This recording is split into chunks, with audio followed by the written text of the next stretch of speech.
More than a decade has passed since the first great wars ended, when infernal beasts and demons poured forth from the ground. The human empire did their best to resist the unholy onslaught. Alas, the beloved queen was killed, and Uther, the sole heir, disappeared from the realm. The combined forces of the Empire and mountain clans with the retrieved runic wisdom sealed the infernal rift before the Accursed One could arise.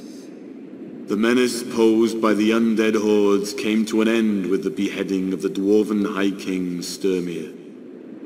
Mortis's vengeance accomplished, her minions fell lifelessly to the ground.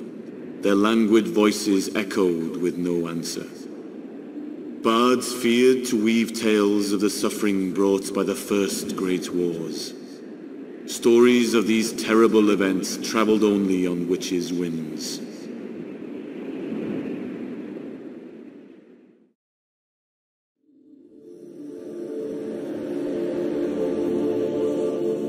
Wise are the men who carefully plan their assaults.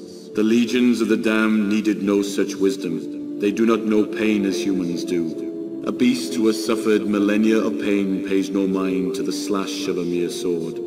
When Bethresen was imprisoned by the mountain clans a decade ago, the legions feared their doom was near. Left without the protection of a leader, they scattered, fleeing terrible reprisals and brutal inquisitions. The legions awaited the waning of the runic seal's power, the seal that would hold Bethresen captive for a decade. A decade passed.